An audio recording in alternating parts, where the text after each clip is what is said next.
Père, Seigneur du ciel et de la terre, je proclame ta louange. Ce que tu as caché aux sages et aux savants, tu l'as révélé aux tout petits. Ces paroles de notre Seigneur Jésus-Christ sont une des rares qui nous révèlent quel était le genre de prière que le Seigneur, du fond de son sacré cœur, élevait souvent vers le Père. Cette prière qui vient de son cœur consiste essentiellement à louer le Père, lui exprimer son contentement, sa joie. Jésus lui-même se met comme dans la peau d'un enfant surpris, étonné de la manière dont Dieu agit avec les hommes et le monde. Ceux qui se croient riches, intelligents et puissants sont souvent présomptueux et croient connaître déjà qui est Dieu. Leur bien-être social et économique leur donne l'illusion de se suffire à eux-mêmes, de ne pas avoir besoin de changer de vie, de ne pas avoir besoin de la grâce ni du pardon.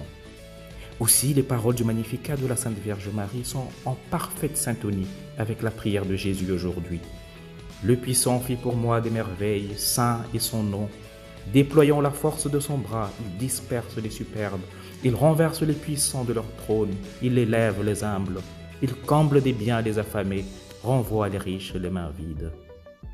L'humilité, voilà ce qu'il me faut cultiver pour que mon cœur soit à la taille de celui d'un enfant et à même d'entrer et de s'ouvrir au mystère de Dieu.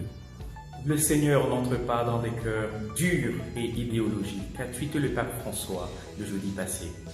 Il entre dans des cœurs semblables aux siens, c'est-à-dire ouverts et compatissants, doux et humbles. Puisse le Seigneur changer nos cœurs de pierre en des cœurs de chair. Que le Sacré-Cœur de Jésus rende nos cœurs semblables à lui.